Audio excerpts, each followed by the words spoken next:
Have you ever felt like you were in the right place at the right time for a reason you could quite understand? Today, we're diving into one of the most thrilling stories of courage, hidden identity, and divine timing, the story of Esther. It's a tale set in ancient Persia, filled with lavish banquets, palace intrigue, and a plot so sinister it threatened to wipe out an entire people. But at its heart, it's about one young woman who risked everything to save her nation. Our story begins in the sprawling Persian Empire, ruled by the powerful and often unpredictable King Ahasuerus, also known as Xerxes. He was famous for his grand displays of wealth, and one such display was a 180-day festival for all his nobles and officials. After this massive party, he threw another 7-day feast for the people of his capital city, Susa.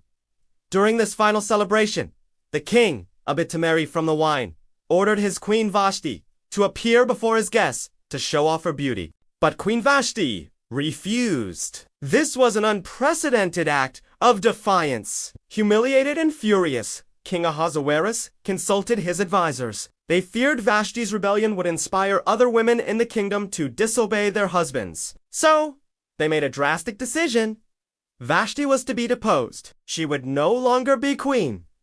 With Vashti gone, the search for a new queen began. A decree was sent out across the empire to gather the most beautiful young virgins to the palace in Susa. Among them was a young Jewish girl named Hadassah. She was an orphan, raised by her older cousin, Mordecai, who loved her as his own daughter. Hadassah was not only stunningly beautiful, but also incredibly wise and kind. When she was taken to the palace, Mordecai gave her a crucial piece of advice. Do not reveal your Jewish identity. In the palace, she would be known by her Persian name, Esther. Esther was placed under the care of Hege, the custodian of the king's harem. Immediately, she won his favor. He provided her with the best beauty treatments, food, and servants. For 12 months, Esther and the other young women underwent extensive preparations with oils and spices. When her turn finally came to go before the king, Esther took nothing with her, except what Hege advised. The moment King Ahasuerus laid eyes on her, he was captivated. He loved Esther more than all the other women, and she won his grace and favor above all the others. He placed the royal crown on her head and made her his queen. A great banquet was held in her honor, a celebration for Queen Esther. Meanwhile, Mordecai remained a faithful servant, often sitting at the king's gate. One day, he overheard 2 of the king's chamberlains, Bigthan and Teresh, plotting to assassinate King Ahasuerus. Mordecai immediately told Queen Esther, who then informed the king in Mordecai's name. The plot was investigated, found to be true, and the 2 conspirators were executed. This heroic act was recorded in the official court chronicles, but, for the time being, Mordecai received no reward. It was a seemingly small detail, but it would become incredibly important later on. Now, a new character enters our story, and he's the villain of the piece. Haman. The king promoted Haman to be his prime minister, making him the second most powerful man in the entire empire. The king commanded that everyone bow down and pay honor to Haman. Everyone obeyed, except for one man. Mordecai. As a devout Jew, Mordecai refused to bow to any man, reserving his worship for God alone. Day after day, the royal officials at the gate questioned him, but he wouldn't budge. When Haman found out, he was filled with rage. But simply punishing Mordecai wasn't enough for his inflated ego. When he learned that Mordecai was a Jew, Haman decided to destroy not just Mordecai, but all the Jewish people throughout the Persian Empire. Haman went to the king and painted the Jewish people as a threat. He claimed they had different laws and were disloyal to the king. He proposed a simple, horrifying solution: annihilate them. To sweeten the deal, Haman offered to pay 10,000 talents of silver into the royal treasury to cover the costs. King Ahasuerus, seemingly without a second thought, gave Haman his signet ring, a symbol of absolute authority. The money and the people are yours, the king said, to do with as you see fit. A decree was written, sealed with the king's ring, and sent to every province. On a specific day, the 13th day of the 12th month, the month of Adar, all, Jews young and old, women and children, were to be killed, and their property plundered. When Mordecai heard the news, he was devastated. He tore his clothes, put on sackcloth, and ashes ancient signs of deep mourning and grief, and went through the city wailing loudly. The news spread like wildfire among the Jewish communities across the empire, and there was great mourning, fasting, and weeping. Esther's maids and eunuchs told her about Mordecai's public display of grief. Confused and worried, she sent clothes for him to wear, but he refused them. She then sent one of her trusted attendants, Hathach, to find out what was wrong. Through Hathach, Mordecai explained the entire situation to Esther. He sent her a copy of the horrifying edict and urged her to go before the king to plead for her people. But this was a terrifying request. There was a strict law in Persia. Anyone who approached the king in the inner court without being summoned would be put to death, unless the king extended his golden scepter to them. Esther sent a message back to Mordecai, reminding him of this danger. She hadn't been summoned to the king in 30 days. Mordecai's reply to her is perhaps the most famous and powerful moment in the entire story. He sent back this message: "Do not think that because you are in the king's house, you alone of all the Jews will escape. For if you remain silent at this time, relief and deliverance for the Jews will arise from another place, but you and your father's family will perish. And who knows but that you have come to your royal position for such a time as this?" Those words struck Esther to the core. She realized her position wasn't just about comfort and luxury. It was about purpose. She made her decision. She sent a message back to Mordecai. "Go, gather together all the Jews who are in Susa, and fast for me. Do not eat or drink for 3 days.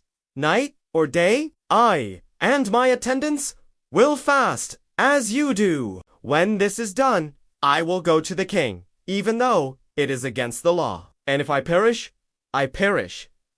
After 3 days of fasting and prayer, Esther put on her royal robes and stood in the inner court of the king's palace, directly opposite his throne. When the king saw her standing there, she found favor in his eyes.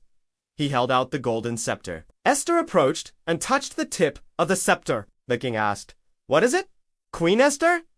What is your request?" "Even up to half the kingdom, it will be given to you." But Esther didn't reveal her true purpose just yet. Her plan was strategic. She simply invited the king and Haman to a banquet she had prepared for them.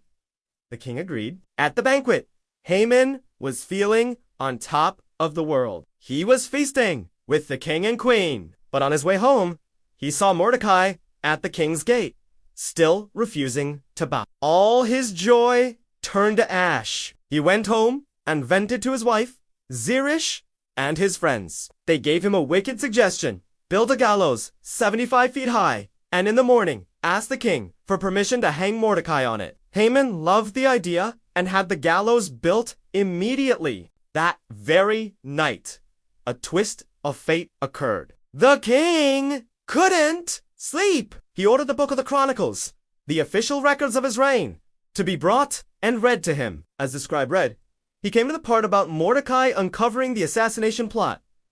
The king stopped him. "What honor or recognition has Mordecai received for this?" he asked. "Nothing has been done for him," his attendants replied. Just then, Haman entered the outer court. He had come to ask the king to hang Mordecai. Before Haman could speak, the king asked him, "What should be done for the man the king delights to honor?" Haman, in his arrogance, thought, "Who would the king delight to honor more than me?" So he described the most lavish honor he could imagine. "Bring a royal robe the king has worn, and a horse the king has ridden. Let them be given to one of the king's most noble princes. Let him robe the man the king delights to honor and lead him on the horse through the city streets, proclaiming before him, 'This is what is done for the man the king delights to honor.'" "Excellent," the king said. "Go at once, get the robe and the horse, and do just as you have suggested for Mordecai the Jew, who sits at the king's gate. Do not neglect anything you have recommended." Haman was horrified.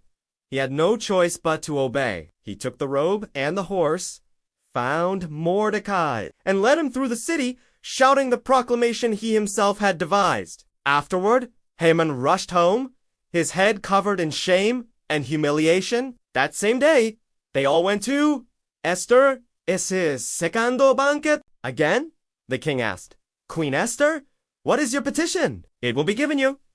What is your request? Even up to half the kingdom. It will be granted.